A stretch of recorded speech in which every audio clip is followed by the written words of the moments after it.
Christmas gospel begins. Now when Jesus was born in Bethlehem of Judea, in the days of Herod the king, behold, wise men from the east came to Jerusalem, saying, Where is he who has been born King of the Jews?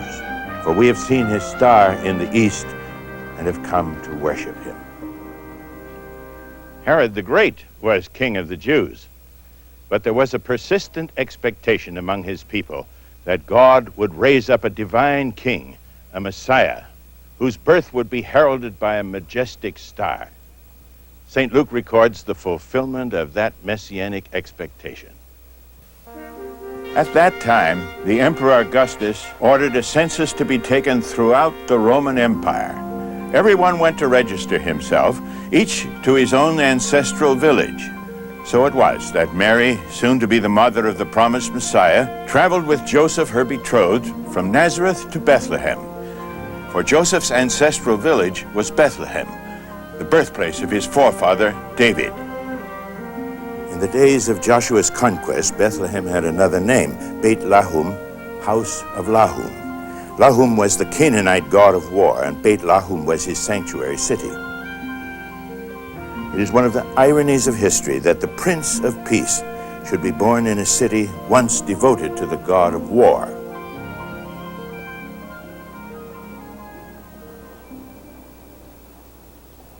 This is the Church of the Nativity, the traditional site of Jesus' birth.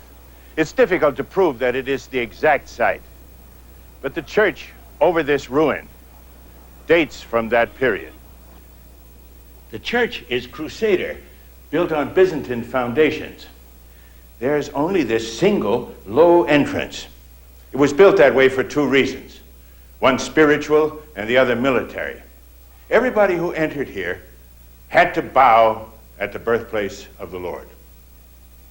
And the other reason was the Crusaders knew the Arabs of Islam, that they rode horses and would be too proud to dismount and therefore could not enter at all. Emperor Constantine's mother, Queen Helena, identified this site as the place where Jesus was born and erected a basilica here in honor of his nativity. The remains of Helena's church lie beneath the present church, down the steps in the grotto, below the altar. This silver star marks the place of Jesus' birth. And there, down these marble steps, is the place where they laid him in a manger, even though it may not look like a manger today. Mangers in those days were made of stone like this one, which dates to the time of Christ, and stables in the region of Bethlehem were natural caves. This is probably the way the place looked where Jesus was born, before centuries of devotion covered the humble site with precious marble. However lowly the circumstances of Christ's birth, it was an historic event of the greatest magnitude, an event that still today transcends paltry prose and sends human spirits soaring on wings of song. Now are the days fulfilled for me, God's Son is manifested, here in his great majesty, in human flesh is vested. Virgin arms will keep this child, ever safe from harm and safe from danger. Herod seeks a king to kill, by his throne's a manger.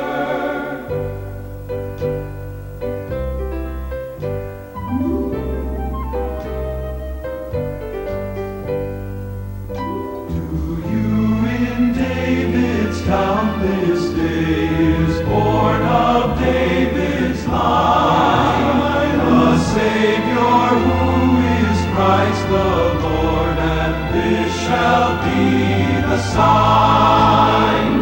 Heaven's babe you there shall see, to human view displayed, all meanly wrapped in swaddling clothes, and in a manger laid.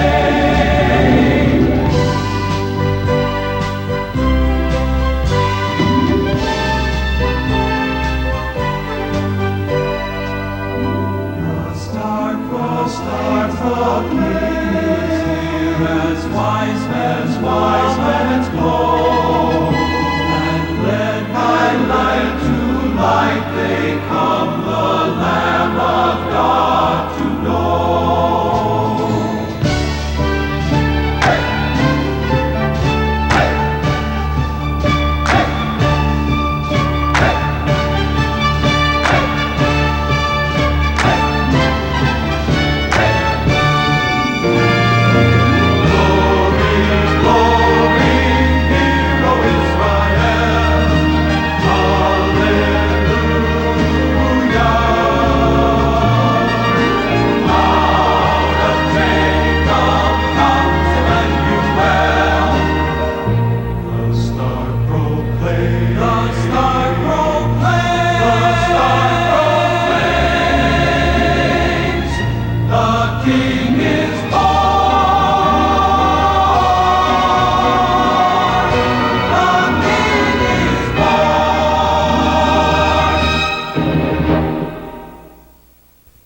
Magi, the wise men we call them, may have come from Persia. Magi is an ancient Persian word. In the time of Christ, they enjoyed a reputation very much like that of modern-day scientists. As advisors to Roman officials, they earned high praise because of their research into the facts of nature. Cicero once remarked that no one could aspire to be king of Persia until he had mastered the discipline of the Magi. The study of the stars was part of that discipline. In the years preceding the birth of Christ, we are told of heavenly phenomena in the evening skies that must have given pause to Magi throughout the ancient world.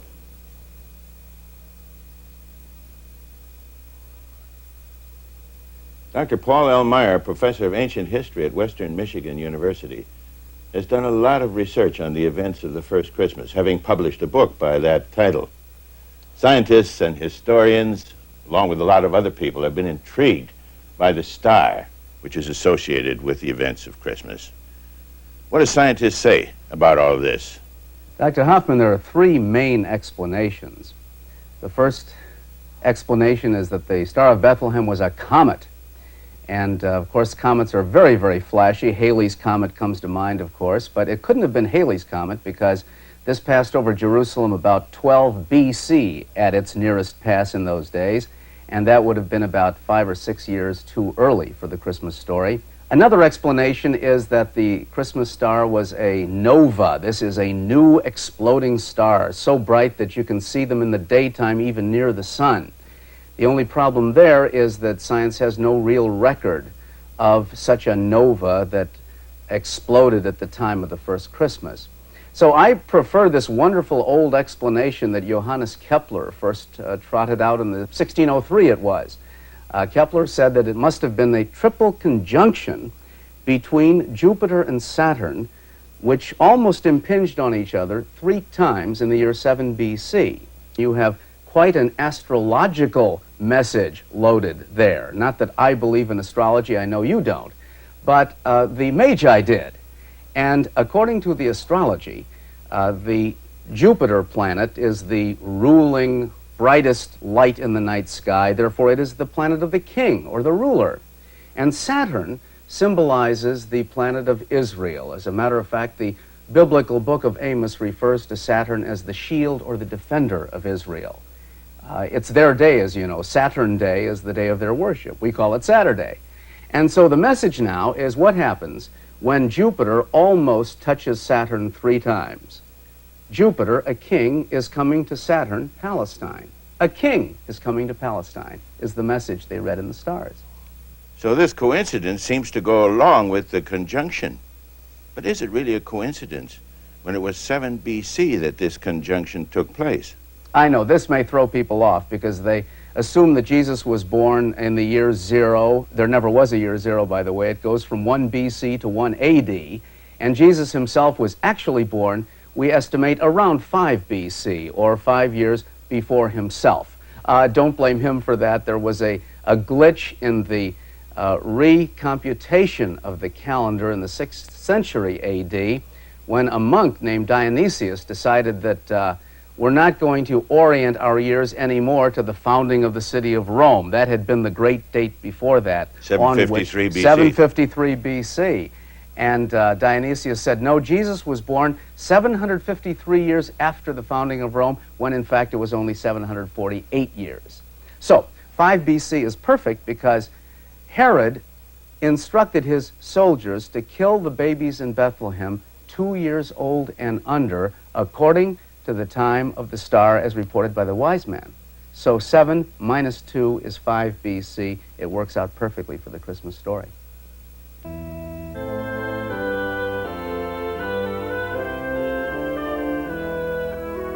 Led by the Christmas star to a stable in Bethlehem, the Magi presented gifts to the infant who they believed was destined to become a great king.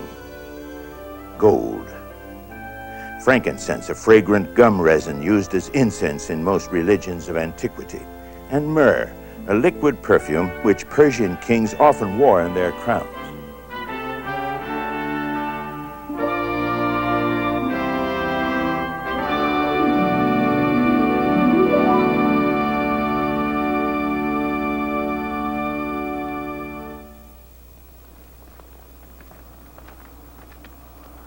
Having presented their gifts, they returned to their country by another road, since God had warned them in a dream not to go back to Herod.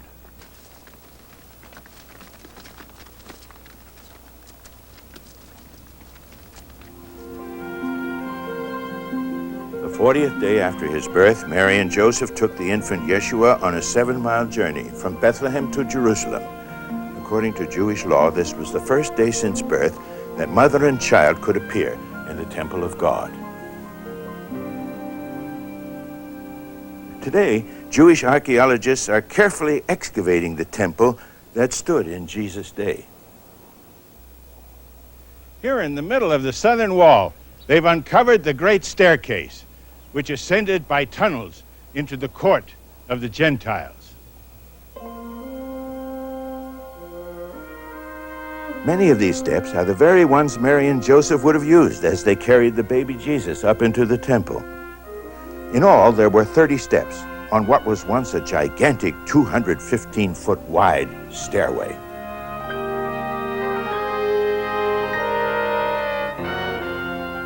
These bricked-up gates once formed the main entrance. The model of the temple as it actually looked in Jesus' time shows the gates as they appeared then. Entering through them, the Holy Family climbed the inner ramp leading into the court of the Gentiles. They were greeted by the noisy shouts of merchants hawking livestock needed for temple sacrifices. Here, Mary and Joseph bought 2 turtle doves, a poor woman's purification offering after the birth of a child, then hurried through the beautiful gate into the court of the women. Standing on these 15 steps facing the giant bronze gate, Mary would have waited for a priest to take the 2 turtle doves from her and perform the necessary sacrifice. Moments later, the priest would return, sprinkle her with the sacrificial blood, and declare her cleansed.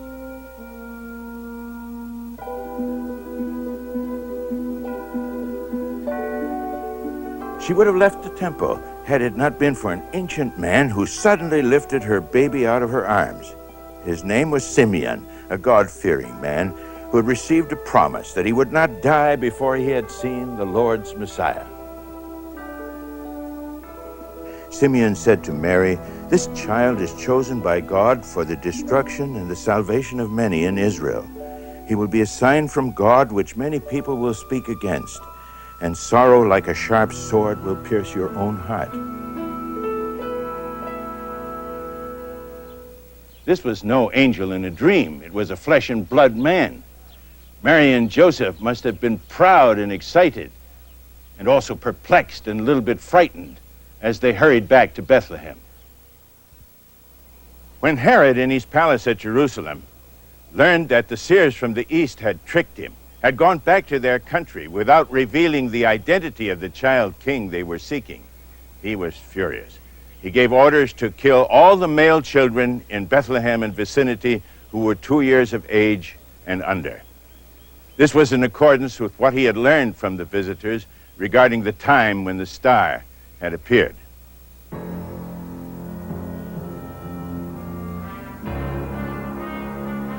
It seems almost incredible that a king could send his soldiers into a city only a few miles from his capital and there slaughter every male child under the age of 2.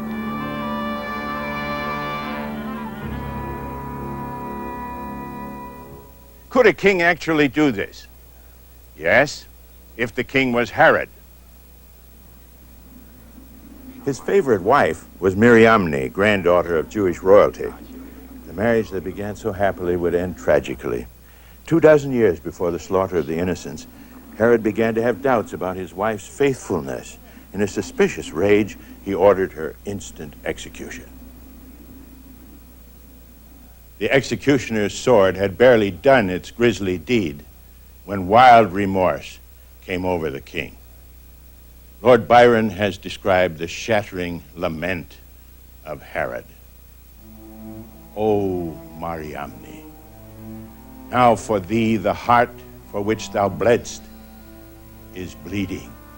Revenge is lost in agony, and wild remorse to rage succeeding. I swept that flower from Judah's stem, whose leaves for me alone were blooming, and mine's the guilt, and mine the hell, this bosom's desolation dooming. And I have earned those tortures well, which unconsumed are still consuming. So tormented was Herod that he began seeing her everywhere.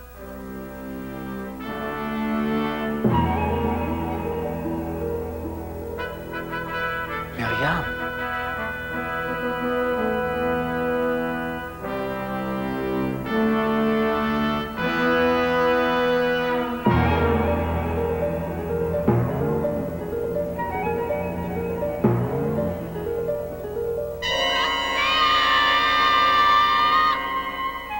Murderer, she called him, and that in truth he was.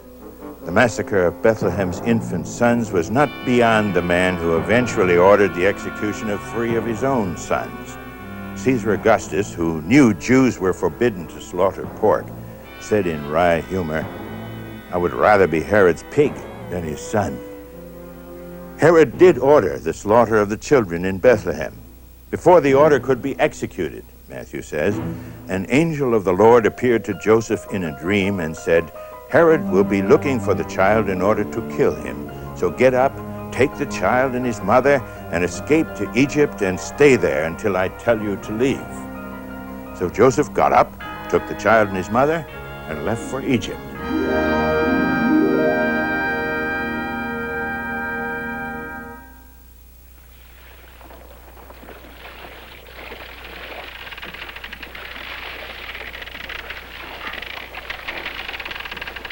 As the Holy Family journeyed into the land their forefathers had fled, they would have seen its desert sands bloom, transformed by the latest irrigation methods practiced throughout the Roman Empire.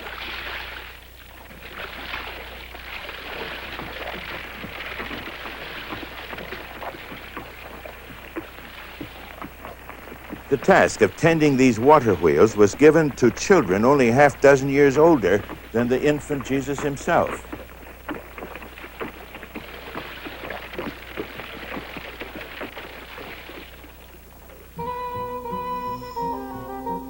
Egypt was no longer simply a land of ancient pyramids. The pharaohs who had built them for their eternal homes had gone to their fathers nearly 3,000 years earlier.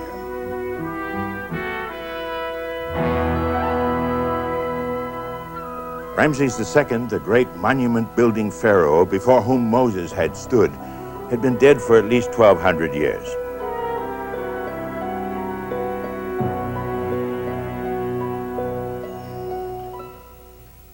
And yet, according to popular belief, the pharaohs and other Egyptian notables still lived on within elaborately decorated mummy cases.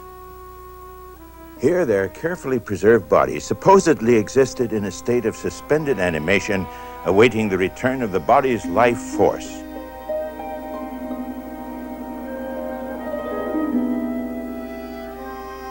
Some corpses were encased in gilded coffins, reflecting the hope that when the life force returned, they would be transformed into beings shining with light like the sun.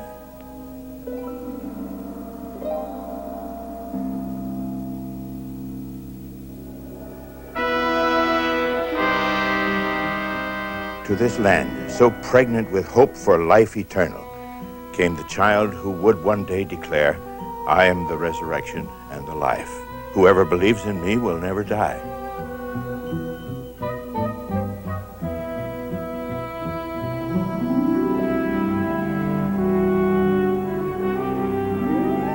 Scholars generally agree that if Mary and Joseph settled in any Egyptian city, it was probably the seaport of Alexandria. Although the center of political influence had now shifted to Rome, Alexandria was intellectually supreme, the principal gateway to the best of world culture and scholarship.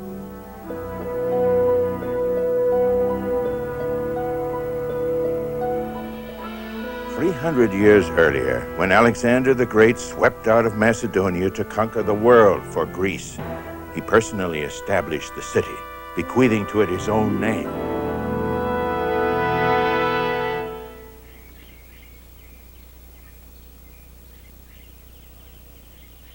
Today, one of the largest Jewish synagogues in the Middle East lies nearly abandoned in what was once the throbbing center of Alexandria's Jewish quarter.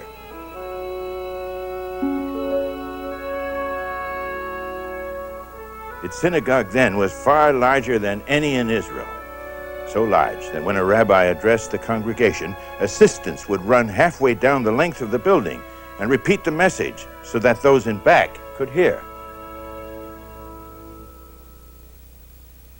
Dr. Mortimer Chambers, professor of ancient history at the University of California at Los Angeles, has found Alexandria to be a fascinating city, especially for Jewish people, wasn't it, at the time of Jesus? Very much so. Dr. Hoffmann, you know, it was the largest Jewish city in the world, far larger than anything like Jerusalem or any other city in the strict Jewish homeland.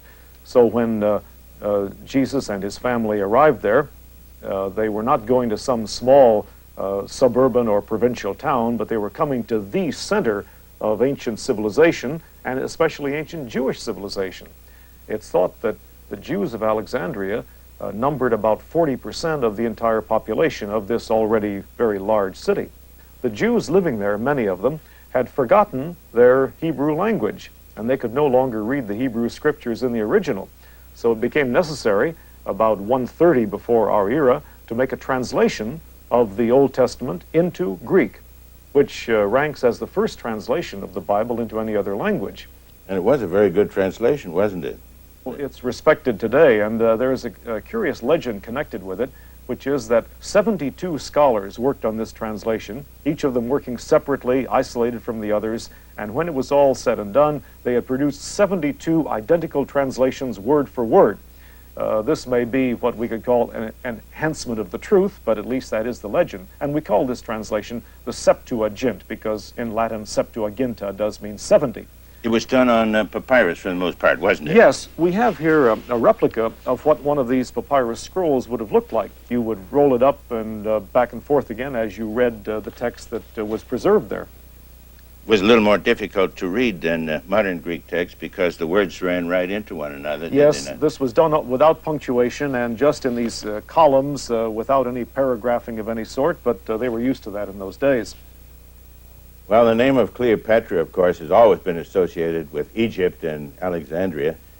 And since the buildings aren't standing anymore, we'll just have to take a look at the model of a temple that Cleopatra built in honor of Mark Antony, later taken over by Caesar Augustus. Yes, Cleopatra the Seventh, the famous Cleopatra, was the final queen of the Macedonian dynasty that governed Egypt until the Romans came along. She killed herself in the year 30, about 25 years before Jesus and his family reached Alexandria. Now, when Caesar Augustus took over the Roman world and found this temple available, naturally he used it and converted it to a temple of Rome and Augustus, and so it was used in Alexandria.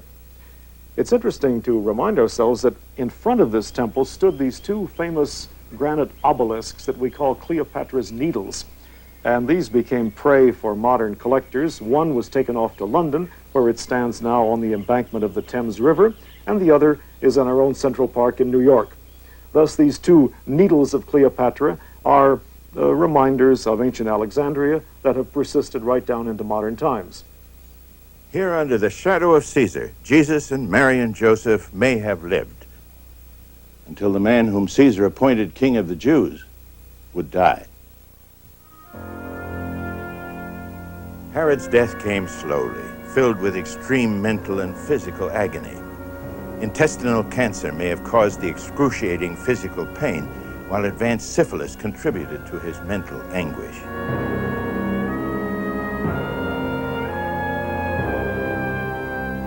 Terrifying hallucinations were disturbing Herod's nightly rest.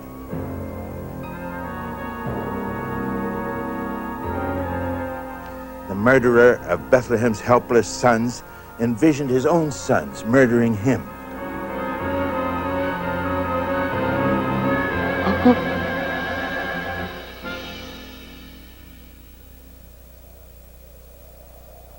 When death finally came, Herod's body was carried in a grand procession to this mountaintop mausoleum within sight of Bethlehem and its slaughtered children. Herod had designed it himself, providing entrance by way of 200 white marble steps that gleamed in the sunlight all the way to Jerusalem.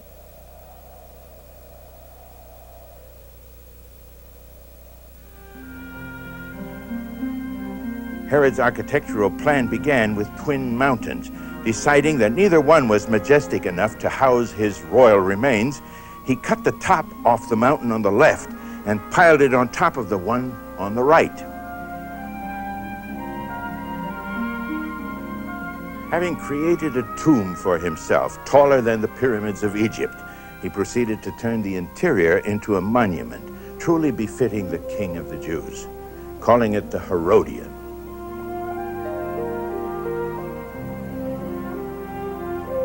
In life, it had served the monarch as a fortress palace. Herod's design included a massive guard tower housing enough provisions to outlast a 5-year siege. Nearby, archaeologists have uncovered ballista stones, the first-century equivalent of cannonballs. Herod's soldiers would fire them down on the heads of an enemy, foolhardy enough to scale the heights of this mountain fortress. One mystery still concealed at the Herodian is the whereabouts of Herod's tomb. The structure was built as a mausoleum, and yet no tomb has ever been found.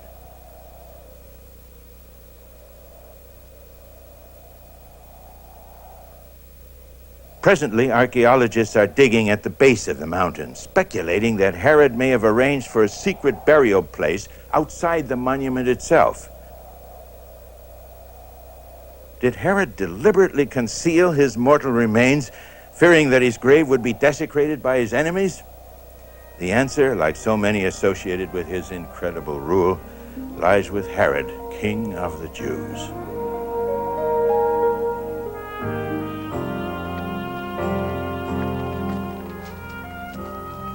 Upon the death of Herod, the Holy Family left Egypt and set out for the land of Israel.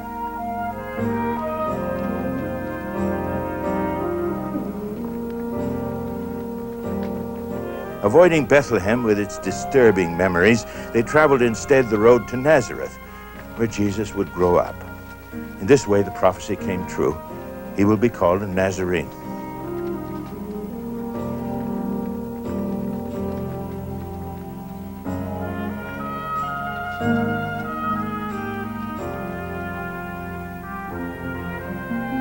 Today, grain grows undisturbed in the Jezreel plain below Nazareth. 2,000 years ago, it was a frequent highway for war, thundering with the chariots of invading armies pressing on toward the Judean heartland. Nazareth itself was high country, too steep a climb and too insignificant a prize to tempt foreign troops.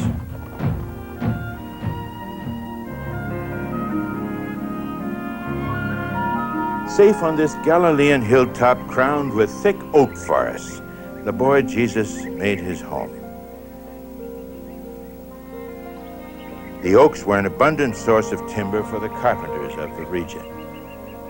Such a carpenter was Joseph. Dr. Meyer is a student of the life and times of Jesus. You certainly have given a lot of attention to Joseph and to his occupation, which is described as that of a carpenter. Just what's meant by carpenter? The Greek word in the New Testament for carpenter at that point is ergates. Now this means not just a carpenter who would fashion beds and furniture and coffins and that sort of thing, but it meant a general craftsman, one who was skilled not only in making wooden implements of all kinds, but also in servicing them later on. And we do have a good idea of the specialty which Joseph and Jesus engaged in their carpenter shop up in Nazareth. We have a line from Justin Martyr, who was an early church father. He lived next door to Jesus in Samaria about a half-century later. And he reports that Joseph and Jesus specialized in agricultural implements. They made plowshares or yokes for oxen. And Justin goes on to tell us that they were extremely well made and very serviceable. As a matter of fact, they were serving well into the middle of the 2nd century A.D. I guess there are a lot of fanciful stories, too, about that plow making.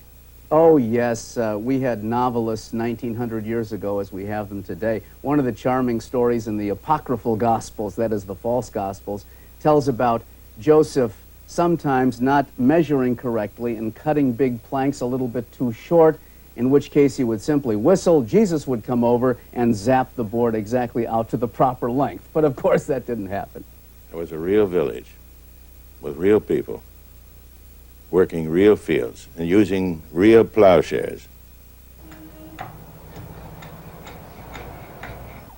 Tucked away in a side street of modern Israel, an Arab carpenter practices Joseph's ancient craft in the same age-old fashion. A young apprentice works at his side, very much as Jesus must have worked alongside Joseph. Little has changed in 2,000 years. Even the tools are a carbon copy of many used then. This plow could easily have come from a 1st century time capsule. It's identical to the type Justin Martyr says was the specialty at Joseph's carpenter shop in Nazareth. With a frame so strong and repairs so simple, it's easy to see how the plows Jesus made could well have lasted into the 2nd century.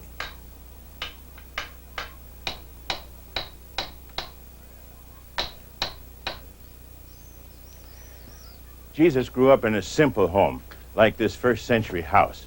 The courtyard was used in common by all the adjoining families. Families in those days generally lived in a single room. It had certain conveniences by that period, like a cistern from which water could be drawn by bucket and pulley, and then put into a jar like this for regular use. Dr. Ben Dove, the director of excavations on the southern wall of the temple area in Jerusalem, has unearthed many houses of this period. Everything came from the ground up, did it not, Dr. Ben Dove? What's this thing? Was it found in houses in those days?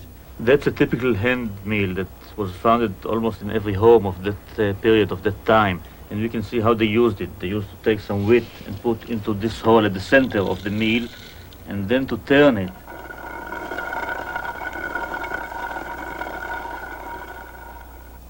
From grain and other products of the field came the food on the family table, which was set on the floor like this.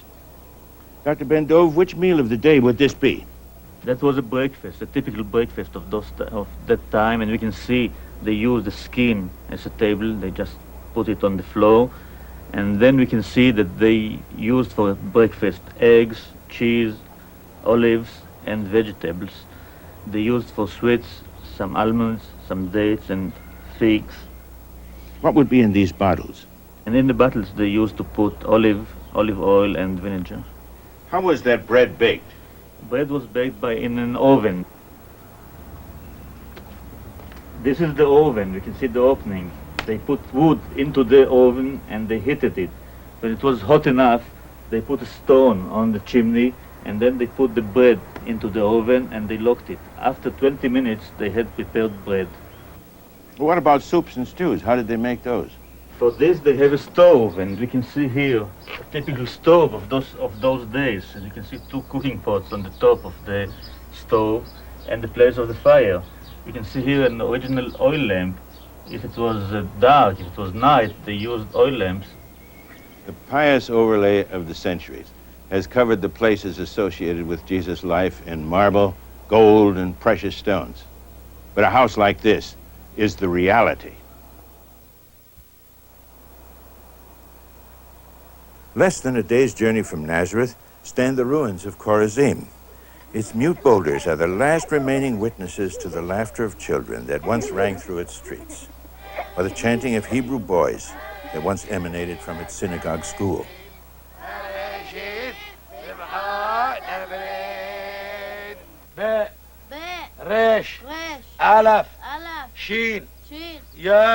Here the local Hazan, a combination school teacher, choir director, and synagogue caretaker, presided over the education of the young, much as this Yemenite rabbi is doing today. Education, of course, was religious. There was no other kind. The textbook was the Bible.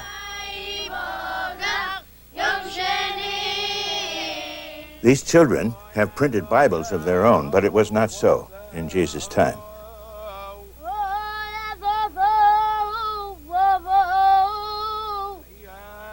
Boys did not simply recite the Bible, they sang it. The movement of the Hassan's hand indicated when the cadence should rise and when it should fall. Listening and repeating until whole books of scripture were committed to memory. That's how boys learned in the first century. That's also how Jesus learned. Resh, Aleph, Sheen, Yod. Learning to read what one had already memorized meant taking one's place in front of the sacred scrolls. In the beginning, God, says the first scroll of the Hebrew Scriptures. In the beginning, God created the heavens and the earth. Reading the Torah was an awesome privilege. One never sat, one always stood, for standing was the normal posture of prayer. And prayer was the attitude in which one approached the King of the universe who spoke through the holy writings. Out of respect, one covered his head before the Word of God, or indicated his attitude of prayer by donning a prayer shawl.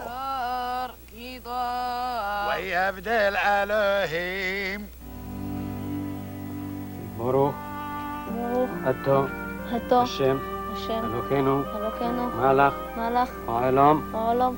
Joseph was a God-fearing man, and pious fathers taught their children how to pray. Instruction for morning prayer involved teaching a ritual Jesus would probably repeat from the day of his bar mitzvah to the end of his life. Baruch Atah Hashem. The rite began with tefillin, leather boxes containing a number of scripture passages.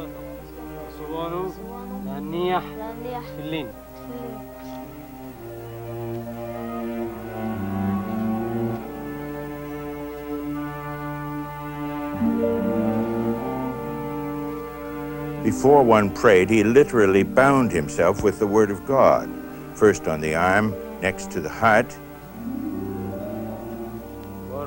then on the head, the seat of thought, signifying that God and His Word were to be loved with all one's heart and with all one's mind.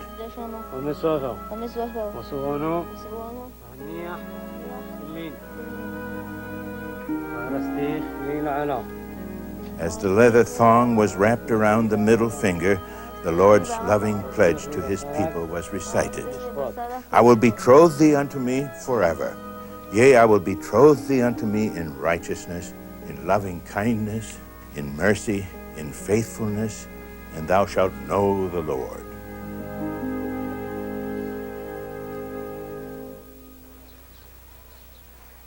Israeli soldiers stand guard at the Wailing Wall, the ancient remains of a stone fence that encircled the Temple Mount at the time of Christ.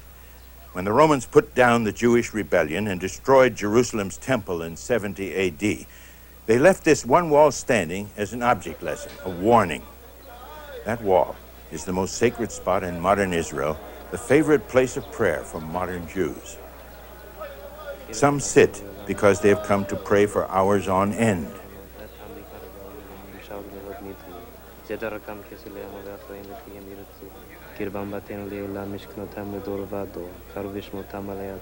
A child places a prayer written for him between the stones of the sacred wall.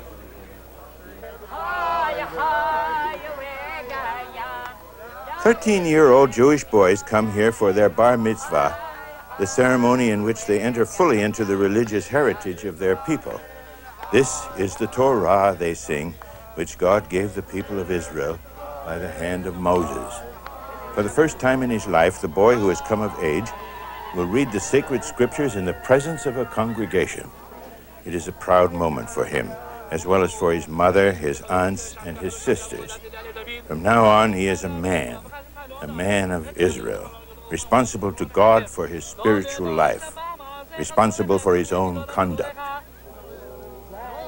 The bar mitzvah ceremony as we see it today is comparatively modern. We know little of the ritual as it was practiced in Jesus' day, if there was a ritual at all. In that period, we are told, a boy reached the age of bar mitzvah not at 13, but at 12. When the Gospels tell us that the 12-year-old Jesus went up to the temple in Jerusalem at Passover time with Joseph and Mary, he had already reached the age of manhood.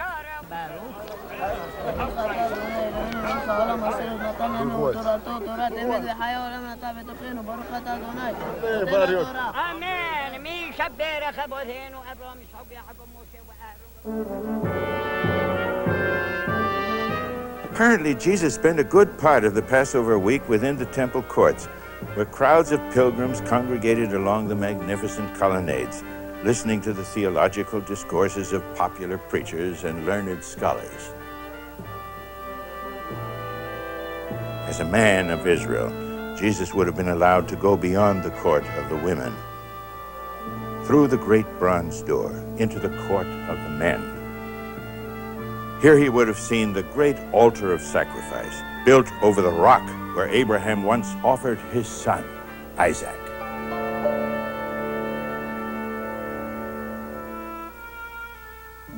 In the temple dedicated to the God of Abraham, this new son of Abraham felt very much at home, apparently far more so than Mary and Joseph realized. The Gospel of Luke tells us when the festival was over, they went back home. But the boy Jesus stayed in Jerusalem. His parents did not know this. They thought he was with the group. So they traveled for a whole day and then started looking for him among relatives and friends. They did not find him, and so they went back to Jerusalem looking for him.